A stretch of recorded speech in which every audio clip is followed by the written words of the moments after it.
با سلام به بینندگان عزیز این برنامه. امروز دوشنبه 10 آذر 1404 برابر با اول دسامبر 2025 و من محمود قزوینی هستم. تو این برنامه میخوام درباره تلاش‌های یک جریان حکومتی در میون کارگران در پارس جنوبی صحبت بکنم. آقای علیرضا میرغفاری که حتما بسیاری از فعالین جنبش کارگری اونو میشناسن و کانون انجمنهای صنفی کارگریش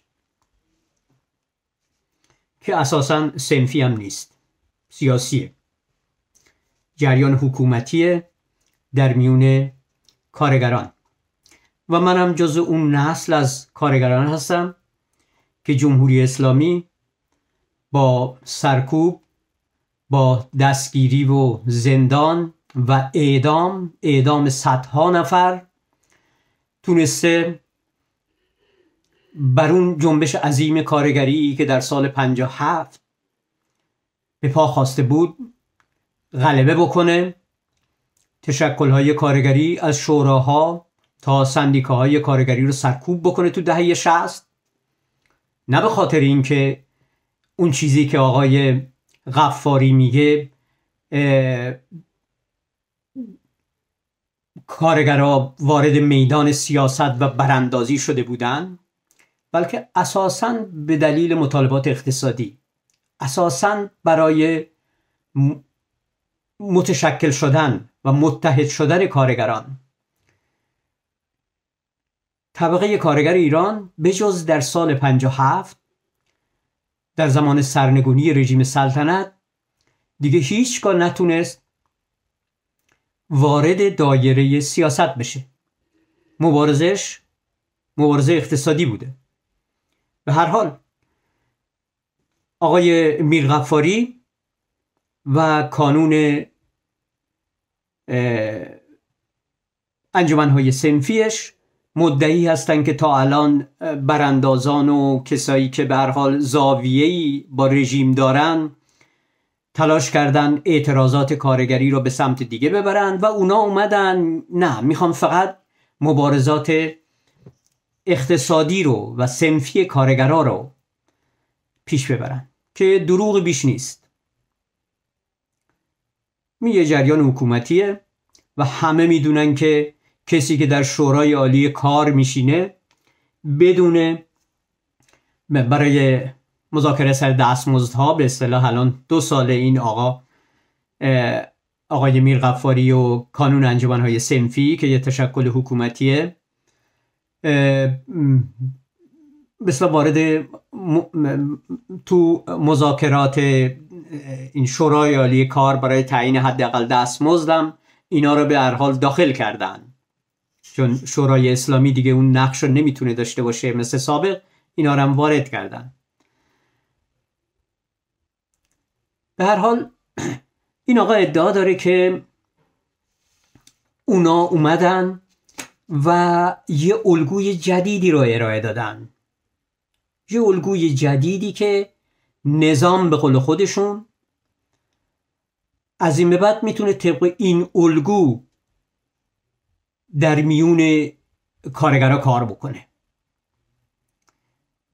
و این الگوی موفقیه و به نیروهای امنیتی،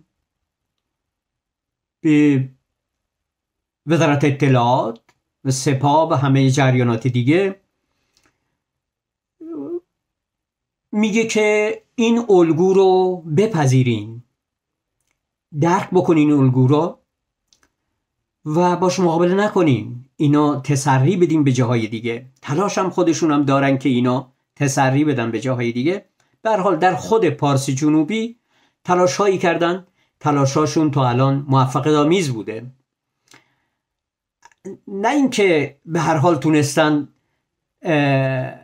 اعتراض کارگران رو مهار بکنن، بلکه به هر حال تونستن خودشون رو طرح بکنن.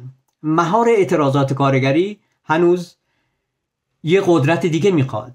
الان اعتراضات کارگری یه مقدار اینا رو در واقع هول میده به طرف خودش و اینا مجبورن بسیاری از به مطالبات کارگران گردن بذارن، حتی مطالباتی رو طرح بکنن. به قول خودش میگه بعضی از مطالبات ما طرح کردیم. بله شما طرح میکنین برای اینکه بتونین به هر حال کارگرا رو بیارین زیر نفوذ خودتون و ادعا دارن که هیچ که نباید بجز کسایی که در خدمت رژیم جمهوری اسلامی هستند در میون کارگران فعالیتی داشته باشن، کاری که همه رژیم های دیکتاتوری فاشیستی این کارو میکنن و تلاش میکنن برای کارگران به خصوص کارگران سوسیالیست محدودیت ایجاد کنن، سرکوبشون بکنن، اقدامشون رو برای متحد و متشکل کردن کارگران متوقف بکنن، سرکوب بکنن، اعدام بکنن. هزاران نفر از کارگرها اعدام شدن، بسیاری از صدها و هزاران اعتصاب کارگری با سرکوب، با زندانی شدن فعالینی که بسیاری از اونها حتی اصلا با سیاست کاری نداشتن، اصلا واقعا تنها برای دستمزدشون و یا برای مطالبه صنفیشون اومده بودن میدون. اونا سرکوب شدن. زیاده از هم اول جمهوری اسلامی که اعتصابات بیکاران تو اصفهان سرکوب کرده، شوراها و سندیکاهایی که در زمان انقلاب شکل گرفته بودند و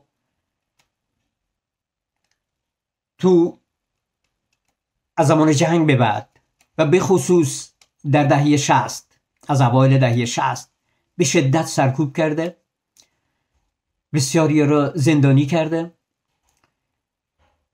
برای صدها نفر را اعدام کرده، رهبران شناخته شده کارگری،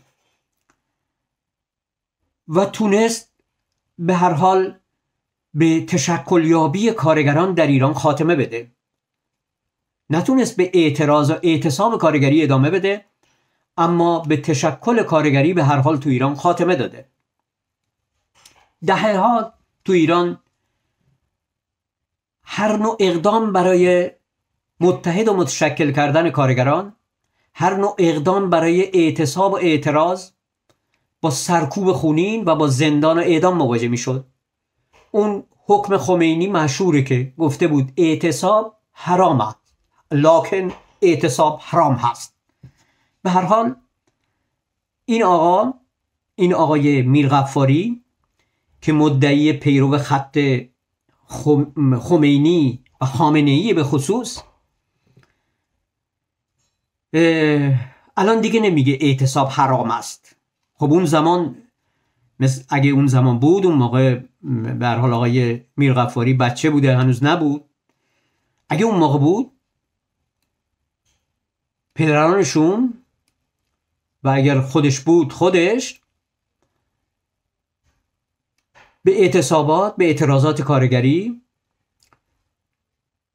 حمله میکردن با چاقو و 5 بوکس. بعدش هم افراد رو روانه زندان میکردن، از کار اخراج میکردن. خب این کارشونه، کاری که الان هم همچنان ادامه داره. هر نوع تشکل مستقلی که حتی بسیار سازشکارانه باشه، بسیار در کاملا همه چی رو رعایت کنن از نظر قانونی،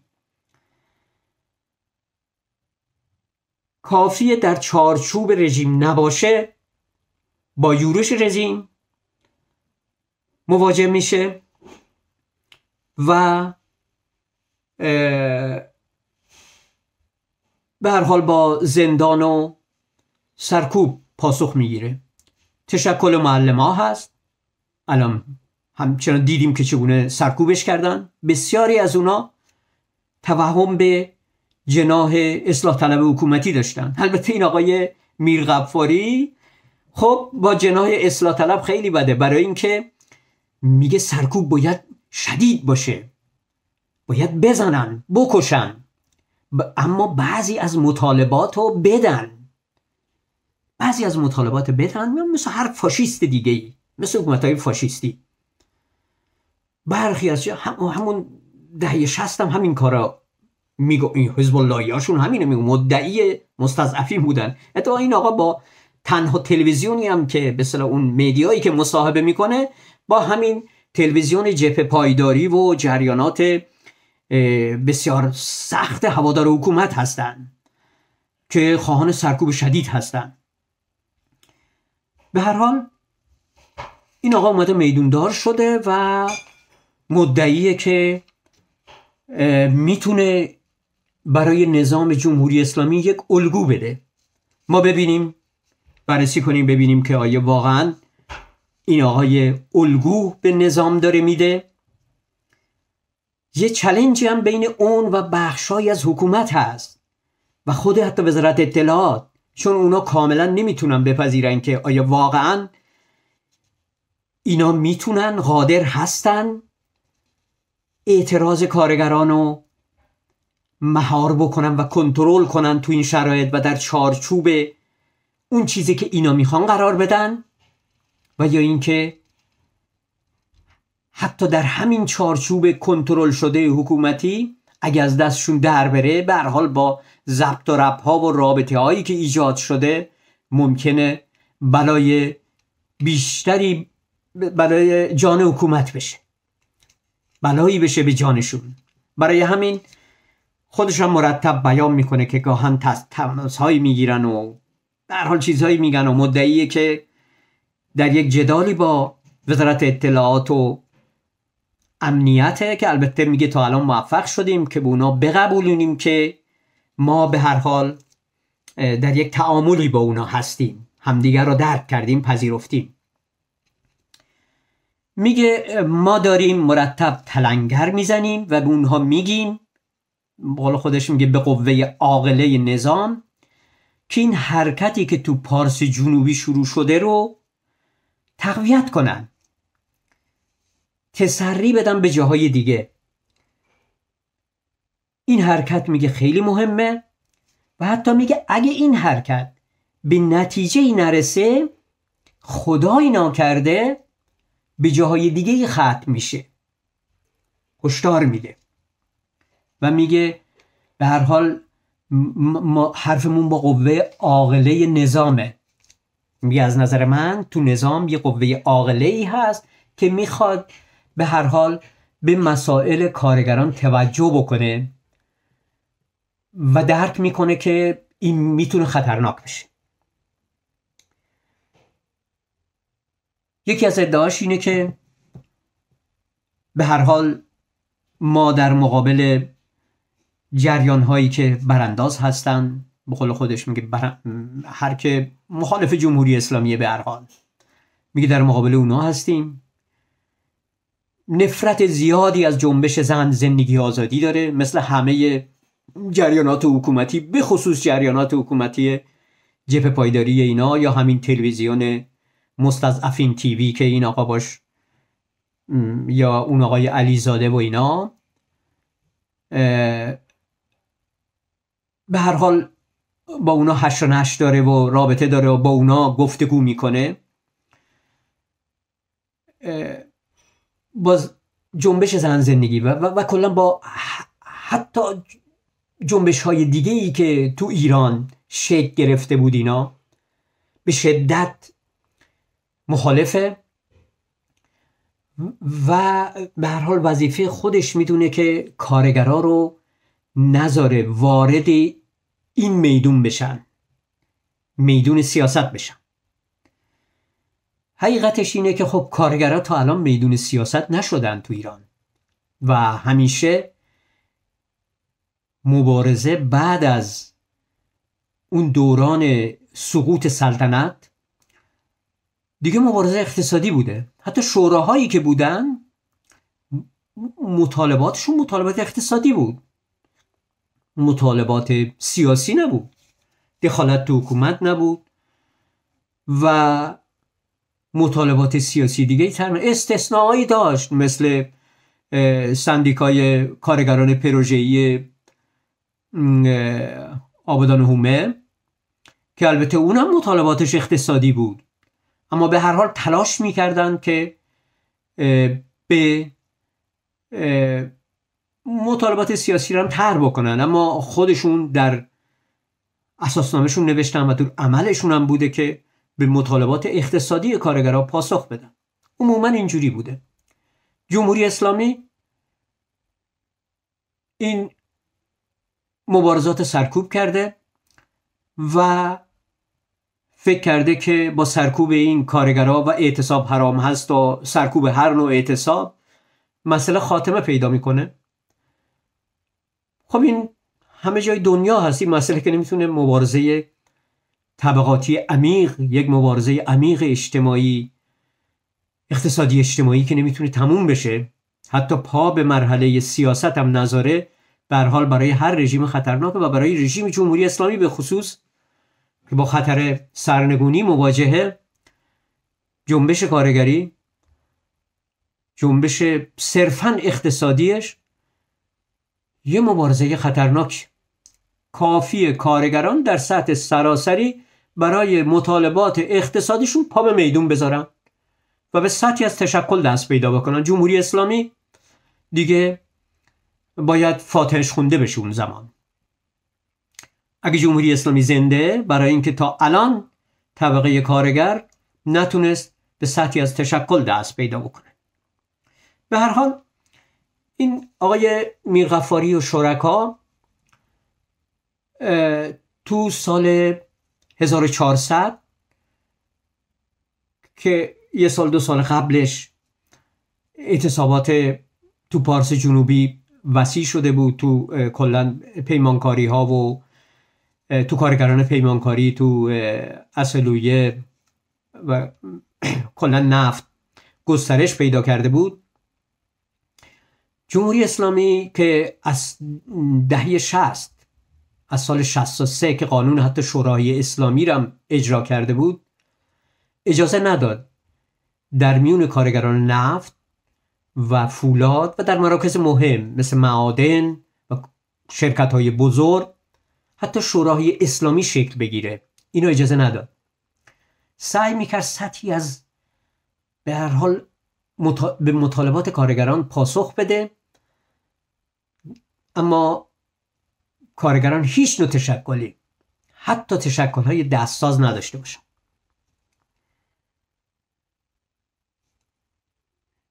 اینو با اینکه قانون شوراهای اسلامی رو تصویب کرده بودن، اینا به اصطلاح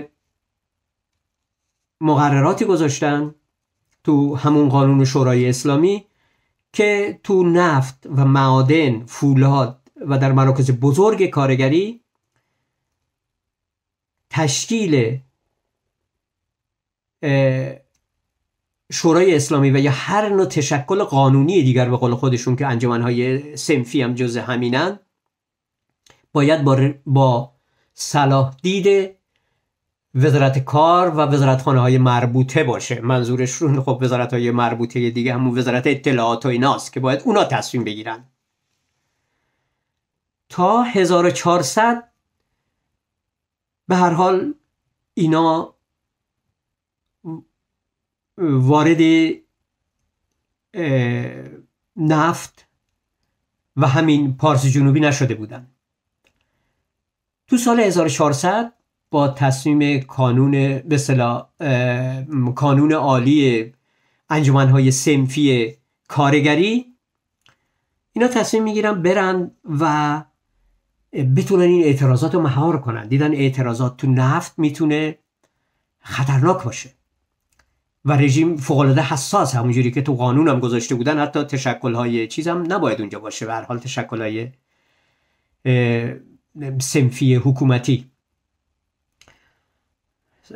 دستساز حکومتی اومدن و تصمیم گرفتن یا تشکیل بدن. به هر حال رفتن اونجا با اجازه اداره کار محل، رفتن سراغ به قول خودشون نمایندگان کارگرا و این آقا یکی از کسایی بوده که تلاش حکومت خب میشناخت اینو، این آقای میرغفاری رو، اینا رو جمع کردن و اونجا تونستن این کانون انجمنهای صنفی رو تشکیل بدن.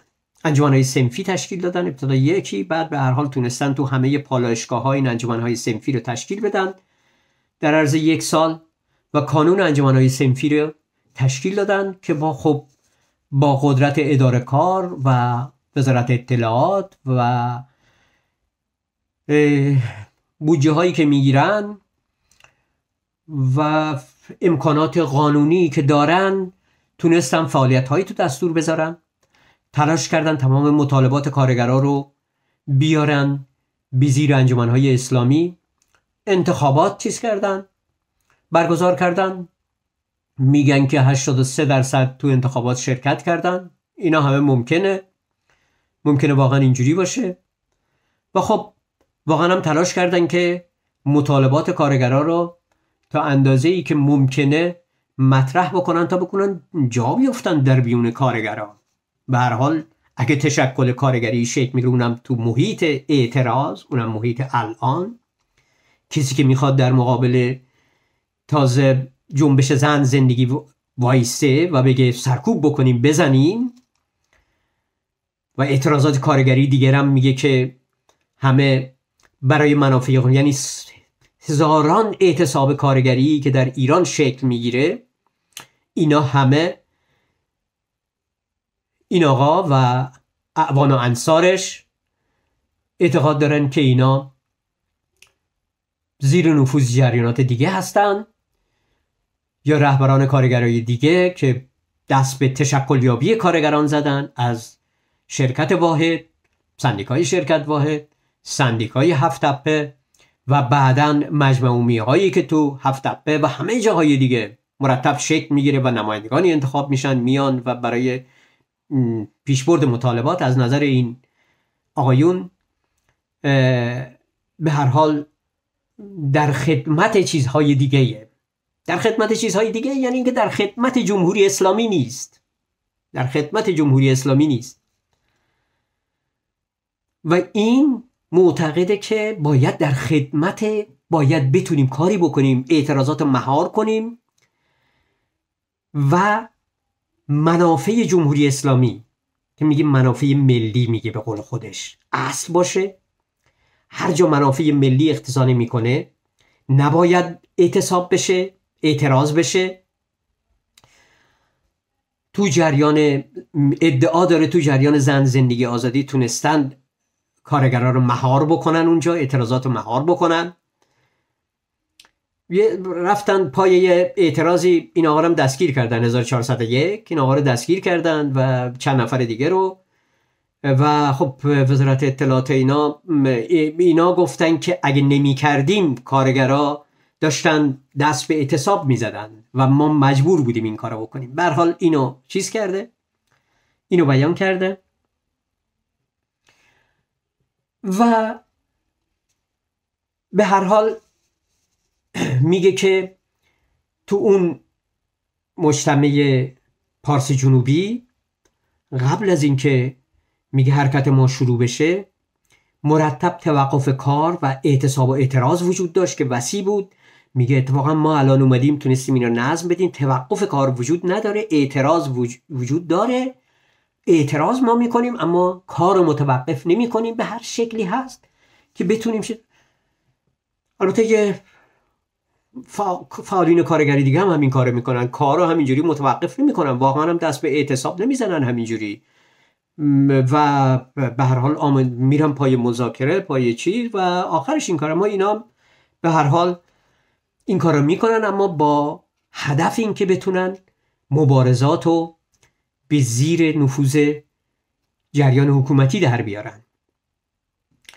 خود این جریان کانون انجمنهای صنفی یه جریان کاملا دستساز حکومتیه که دهه زجر اینا رو جمع میکنن میبرن پیش خامنه‌ای و این آقای میرغفاری هم که تو این مصاحبه هاش اینو بارها بیان کرده، هم با مصاحبه با این مستضعفین تیوی این اهدافش رو بیان کرده، هم تو مصاحبه با آقای علیزاده.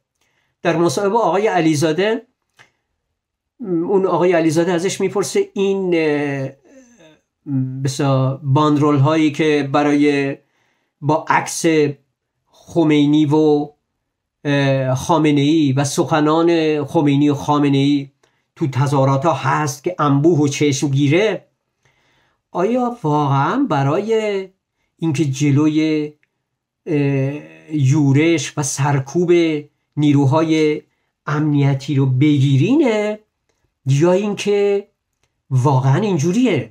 یا خود آقای اون علیزاده که محور مقاومتی و طرفدار حکومته اینو میدونه که کارگرها گاهن این تاکتیک رو میزنن که برای اینکه جلوی سرکوب رو بگیرن و جلوی یورش رو بگیرن، این عکس این لندهوری ها رو میارن، رهبرانو میزنن، یه دوتا جمله هم ازش میزنن که جلو اینا رو بگیرن. اون میدونه. بعد این میگه نه، اینجوری نیست، ما خودمون پایبند به هر حال حکومت هستیم، خامنه ای هستیم، ولایت فقیهی هستیم، پایبند این حکومت ولایت فقیه هستیم و این تاکتیک نیست. کارگران هم این تاکتیک نیست، این به اصطلاح استراتژی ما، هدف ما. به هر حال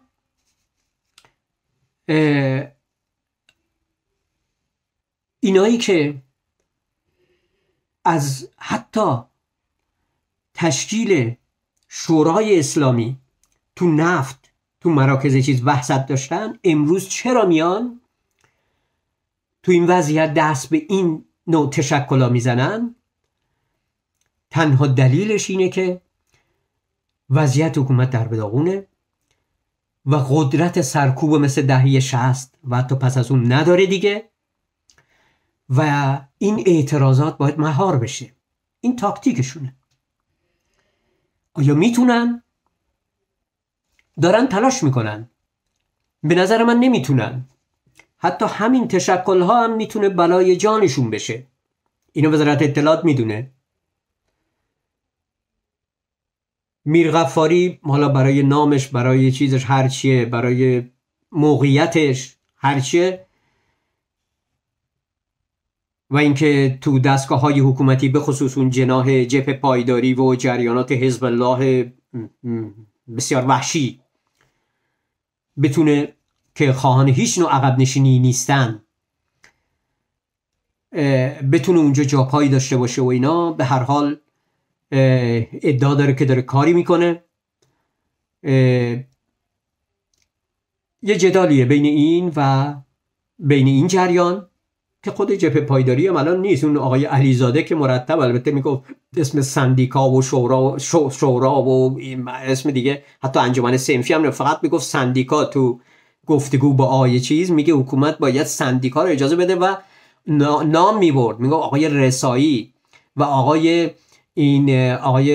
حسین ثابتی از این نماینده‌های مجلس هستن مال جبهه پایداری، اینا رو نام میبرد، میگه اینا باید سخنگویان سندیکا بشن، اینا باید نمایندگان سندیکا در مجلس بشن که دیگه نتونن بهشون بگن 6% و به اصطلاح بتونن همراه با آقای میرغفاری و اینا به هر حال بتونن این جنبش کارگری رو در دست بگیرن. به هر حال اینم خواب خیالشونه دیگه. تو کشوری که 46 سال اجازه هیچ نوع تشکلی رو نداشته و حتی هر نوع اعتراضی رو مورد سرکوب وحشیانه قرار دادن، از جمله اعتراضات صنفی کارگری رو، حالا اینا میخوان بیان سخنگوی اعتراضات کارگری بشن. بین آقای میرغفاری و آقای علیزاده و دیگران بگم که شما بسیار بسیار ضعیفتر و تازه کارتر از اون هستین که بتونین بیاین و توی این عرصه کاری بکنین. تاریخ جنبش کارگری یک تاریخ جهانی قرن‌ها این مبارزه جریان داره. قرن‌ها سوسیالیستا در این جنبش کارگری دست بالا رو دارن. هر جا جنبش کارگری هست سوسیالیستا و کمونیستا هم هستن. تو خود ایران جنبش کارگریش توسط کمونیسم ایران اصلا شکل گرفت. اتحادیه‌های کارگری که شکل گرفت از ابتدا مطالبات از مبارزه برای 8 ساعت کار تا مطالبات صنفی دیگر. اولین سندیکای سند چاپ وقتی شکل گرفت تو فکر میکنم 1289 بود، یعنی حدود 120 سال پیش. شما اون موقع کنار آخوندا و فئودال ها، یعنی پدر بزرگهای نسل سیاسی شما در کنار اونا بودن. کمونیستا داشتن کارگران رو متحد و متشکل میکردن. اعتصابات عظیم و تاریخی رو سازمان دادن از اول ماه میها تا مثل اعتصاب بزرگ نفت تو آبادان تو 1308. علی‌رغم بعد که ممنوع بودن همیشه سرکوب می شدن، با این همه تونستن مبارزات کارگری رو متحد و متشکل بکنن. رهبران زیادی میدون دادن. از آغازش از اون محمد علی پروانه بگیر تا دیگران تا دهه 20 تا 30 که به هر حال دیکتاتوری یک مقدار شکست، یک مقدار فضا آزادتر شد. صدها سندیکا ساخته شده توسط جریانات چپ و سوسیالیست.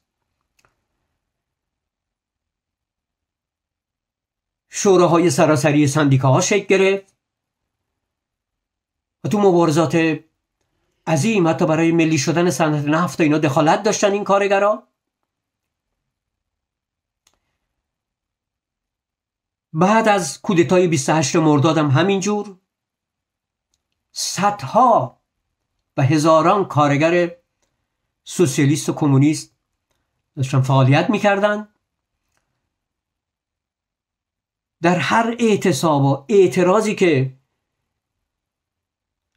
از 28 مرداد تا 1157 شکل گرفت، سوسیالیستا و کارگران سوسیالیست فعال بودن. اعتصابات عظیم نفت تو پالایشگاه ها، تو پالایشگاه آبادان، تهران و همه جا تو سال 57 که مردم میگفتن کارگر نفت ما رهبر سرسخت ماست، توسط سوسیالیستا رهبری شد، توسط کمونیستا رهبری میشد. بعد از انقلابم که شوراها شکل گرفت همینجور. حالا شما جوجه ها اومدین میخواین بگین که اومدیم میدون میخوایم این جنبش رو کنترل بکنیم. این جنبش سرکوب شد توسط چاقوق و قمه و زندان و سرکوب و اعدام و تبعید، اما مهار نشد. مهارش دست شما نیست. شما نمیتونین این جنبش رو مهار بکنین. در هیچ جای دنیا این شدنی نیست. به هر حال مجبور شدن تن به اتحادیه بدن. اتحادیه ها ساخته شد، مطالباتی رو پاسخ دادن تا بتونن مهار بکنن. شما تو جامعه‌ای که هر نوع تشکلی ممنوعه، میخواین فقط زیر ولایت و قدیم زیر شنل سلطنت میخواستن به اصطلاح فقط تشکل‌های کارگری سلطنتی باشه، سندیکاهای سلطنتی باشه بعد از 28 مرداد اینا. و حالا شما میخواین که زیر عبا عمامه بیه به اصطلاح تشکلی که حتی اسمش هم نمیخوان بگن سندیکا، یا اتحادیه یا شورا، یا باید اسلامی باشه یا به هر حال زیر قوانین اسلامی باشه. با این میخواین بیاین و جنبش کنترل بکنین؟ این شدنی نیست. شما نمیتونین کنترل بکنین زمانی که کارگرها حق تشکل ندارن. اگه حق تشکل هم نداشته باشن، که اگه داشته باشن که خب کار جمهوری اسلامی تمومه دیگه، بساطش جمع میشه. اگه واقعا به طور آزاد بگن آزادین، نه فقط کسایی که معتقد به ولایت فقیه‌اند، نه آقای میرغفاری و دیگران، بلکه همه، کارگر کمونیست هست، سوسیالیست هست، زرتشتی هست، چه میدونم بهایی هست، هر که هست بیاد باش. شما میگین تو مبارزه حتی اقتصادی و صنفی فقط، اما همه آزاد باشن تو همین مبارزه اقتصادی و صنفی، خودشون رو متحد و متشکل بکنن و همه هم آزاد باشن، به هر حال تو همین محدوده فعالیت بکنن. اجازه نمیدین. اگه اجازه بدین وضعیت دگرگون میشه. آقای میرغفاری و علیزاده لندن، عمر اختناق اگه تموم بشه، عمر سرکوب جمهوری اسلامی اگه تموم بشه، شما هم تمومین. چیزی نمیمونه. نه شورای اسلامی میمونه، نه انجمن صنفی میمونه، نه آقای میرغفاری میمونه، نه هیچ کسی. نه آقای میرغفاری میمونه، نه اینکه ما که چیز نداریم، منظور فیزیکی نیست، به عنوان فعال کارگری، به عنوان نماینده کارگران نمیمونه، تموم میشه. همون جوری که سندیکاهای زمان شاه تموم شدن و چیزی ازشون نمون و حرفی کسی ازشون نمیزنه، شما هم تموم میشین. به هر حال اون چیزی که کارگرها باید، فعالین کارگری باید در دست بگیرن در مقابله با این، ما بارها سر تشکیل مجمع عمومی و انتخاب نمایندگان، نه فقط مجمع عمومی بلکه انتخاب نماینده ها برای پیشبرد مطالباتشون و مبارزات اقتصادیشون تاکید کردیم. الان واقعا دعوای سندیکا و نمیدانم اتحادیه و اینا نیست، واقعا این نیست. میتونه مجمع عمومی به تشکیل اتحادیه ختم بشه، همه چی، هر چی ممکنه. ما اصلا این دعوا جایی نداره در مقابل به خصوص این جریاناتی که اومدن و دارن میدوندار میشن. صحبت این نیست که سندیکا درسته یا فلان یا مجمع عمومی، بلکه اون چیزی که شدنیه. به هر حال اگه بخوایم تشکل پایدار تشکیل بدیم، میان میزنن سرکوب میکنن. نشد تا الان. سندیکای شرکت واحد داریم، سندیکای 7 تپه را داریم، زدن نذاشتن. راهش اینه که به هر حال مجمع عمومی ها تشکیل بشه، نماینده ها انتخاب بشن، تلاش بشه این مجمع عمومی ها و نمایندگان کارگری وارد مذاکره با کارفرما و دولت بشن.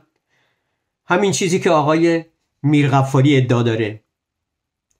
و خب کارگرای 7 تپه این کار کردن، سرکوب شدن. نمیگم سرکوب نمیکنن، بازم سرکوب میکنن، اما راهش اینه و بتونیم اینو به یه حرکت ثابت تبدیل بکنیم. زمانی که ما تونستیم به اختراع خاتمه بدیم، چه با یه جنبش عمومی مثل زن زندگی آزادی و چه با پیشروی جنبش اقتصادی طبقه کارگر، اون وقت میتونیم دست به تشکل ثابت بزنیم. اون وقت میتونیم سندیکا و اتحادیه تشکیل بدیم، اون وقت میتونیم شورا تشکیل بدیم، هر چی میتونیم. امروز مجمع عمومی و انتخاب نماینده ها، این تجربه کشورهای دیگه هم شده، تجربه های دیگه ای هست در شرایط کشورهای اختناقی مثل اسپانیا. مثلا اسپانیا زمان فرانکو دقیقا همین راه را رفتن.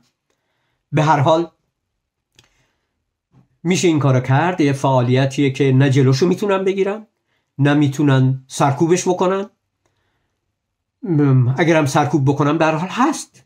و اما برای یک تشکل پایدار ما به مقاومت مداوم و پایدار احتیاج داریم که نداریم و میزنن سرکوب میکنن و به هر حال بعد این آقای میرغفاری ها رو میارن و میدوندار بکنن تا رجزخونی کنه بر علیه مردمی که میخوان اختناق نباشه، مردمی که میخوان آزادونه لباسی که میخوان بپوشن، حجاب اجباری نباشه، یا تا دیروز سنگسار میکردن سنگسار نباشه، آخون نباشه، احمق اونجا نباشه حکومت بکنه، احمق آخون منظورمه، و